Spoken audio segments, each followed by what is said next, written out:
It began not with greed, but with fear, in the hills and villages of 19th century Sicily, where the law was just a rumor and justice came at the end of a blade.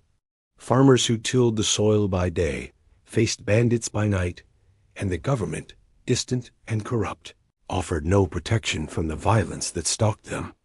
So they turned inward, forming secret brotherhoods built on loyalty, honor, and vengeance, men who would protect their own when no one else would. They called it Cosa Nostra, our thing, and at first it was just that, a private defense, a code of silence, and a bond stronger than blood. But power, once tasted, is never surrendered, and these men soon discovered that fear was more profitable than protection. What began as guardianship turned into extortion, a tax paid in silence, in obedience, and, if necessary, in blood. Sicily became a checkerboard of territories, each one ruled by a family, each family with its own boss, soldiers, and silent laws. The government's voice grew quieter, and the Mafia's word became the law in villages, towns, and eventually the capital city, Palermo. It wasn't a gang, it was a shadow nation, with its own structure, its own justice, and its own grip on power.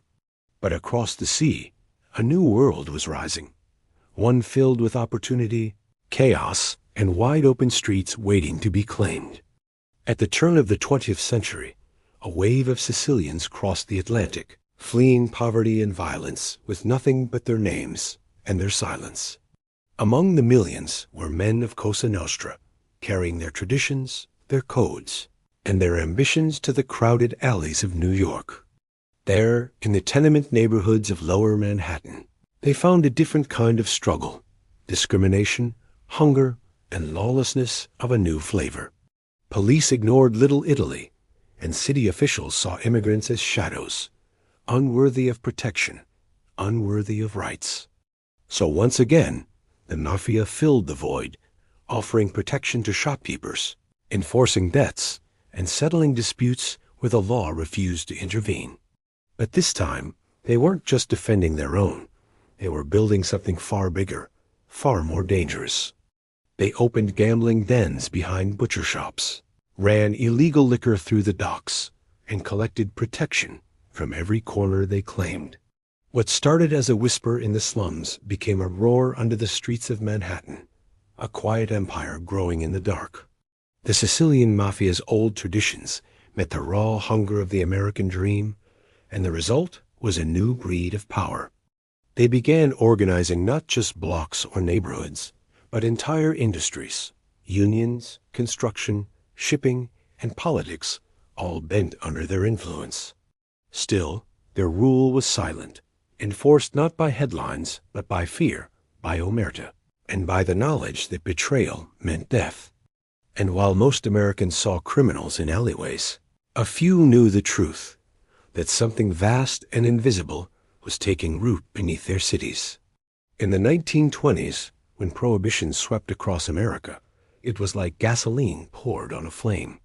Alcohol, suddenly illegal, became the Mafia's greatest weapon and their fastest path to fortune. They smuggled liquor from Canada, brewed it in secret, and sold it through hidden bars protected by paid-off cops.